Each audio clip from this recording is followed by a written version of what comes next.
অভিনন্দন অভিনন্দন অভিনন্দন অভিনন্দন টিম টাইগার্স এবং অভিনন্দন বিশ্বসেরা captain the Lords of Lords captain Najmul Hossain Shanto এবং সেই সাথে তার শিষ্য লিটন কুমার দাস। তারা যে লেভেলের দুর্দান্ত খেলাটা খেলছে গতকালকে, নইলে বাংলাদেশ কনফার্ম হারিয়ে যেত।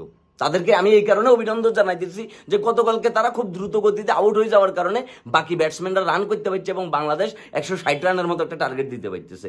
যদিও আমাদের এক্সপেকটেশন থেকে মানে পিচ অনুযায়ী প্রায় 10-15 রান কম ছিল, কিন্তু তারপরেও যে স্কোরটা করছে অনেকদিন পরে এটাই কিন্তু শান্তি। এবং সেই সাথে অভিনন্দন আমাদের বিসিবির চিফ নাজমুল হোসেন পাপন ভাইকে, এবং সেই সাথে অভিনন্দন ক্যাপ্টেন হাথুরে সিংকে, এবং সেই সাথে অভিনন্দন বাকি আরো যারা ম্যানেজমেন্টে আছে, কারণ তারা যে চেষ্টাটা করছে মাঠে আসি তারা খেলবার কারণে একমাত্র গতকালকে আমরা ম্যাচটা দিচ্ছি। গতকালকের ম্যাচে রিশাদ হোসেন কিছুই করতে পারে নাই, গতকালকের ম্যাচে মুস্তাফিজুর রহমান কিছুই করতে পারে নাই, গতকালকের ম্যাচে সাকিব আল হাসান কিছুই করতে পারে নাই, গতকালকের ম্যাচে মাহমুদুল্লাহ কিছুই করতে পারে নাই, গতকালকের ম্যাচে তাসকিন আহমেদ কিছুই করতে পারে নাই।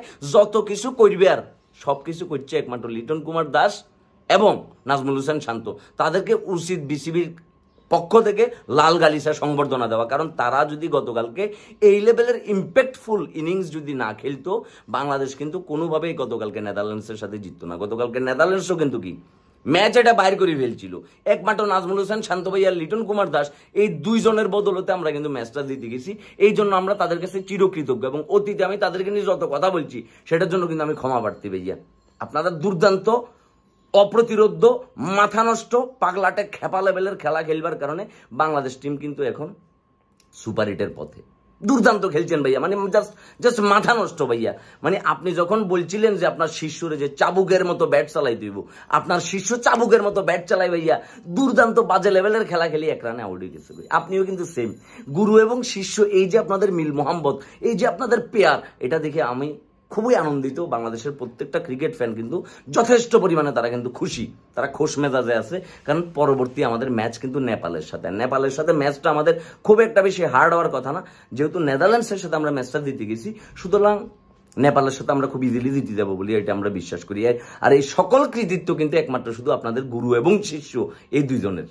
আপনারা না থাকলে যে আমাদের কি হইতো আমরা সেটা ভাবতেছি, কারণ দিনের পর দিন, মাসের পর মাস, বছরের পর বছর আপনারা এত দুর্দান্ত লেভেলের বাজে পারফরমেন্স করবার পরও দলে আপনারা স্থায়ী কোটায় টিকে আছেন, এটা কিন্তু একটা বিরল দৃষ্টান্ত।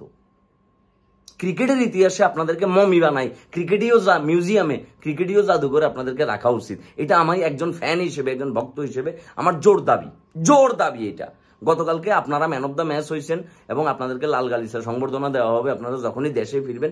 দুর্দান্ত লেভেলের খেলা খেলছেন তাসকিন, তারপরে জুনিয়র সাকিব, বড় সাকিব ভাই, তারপর হচ্ছে মুস্তাফিজুর রহমান, রিশাদ হোসেন, মাহমুদুল্লাহ, তারা কোনো খেলাই খেলতে পারেনি। যত খেলা খেলছেন সব হচ্ছে লিটন কুমার দাস এবং নাজমুল হোসেন শান্ত। আপনাদেরকে পেয়ে বাংলাদেশের ক্রিকেট ফ্যানরা গর্বিত যে দিনকে দিন আপনারা আমাদেরকে সেফুদার কাতারে, বাপ্পারাজের কাতারে এবং কাশেম কাকার মাইক হাতে ধরাই দেওয়ার জন্য আপনাদের কাছে আমাদের কৃতজ্ঞতা শেষ নাই। আশা করতেছি নেক্সট ম্যাচে নেপালের সাথে আপনারা আরো স্ট্রংলি কামব্যাক করবেন। গত ম্যাচে আপনারা দুইজনে এক এক করে রান নিচ্ছেন, নেক্সট ম্যাচে আপনারা দুইজন ডাক মারবেন, এই প্রত্যাশা ব্যক্ত করি ভিডিও এখানে শেষ করতেছি। সেই সাথে মনা স্পোর্টস পিকনিক পেজে একটা কিরিং করে দাও। I am big fan of Nazmul Hossain Shanto and Liton Kumar Das. Love you brother, love you.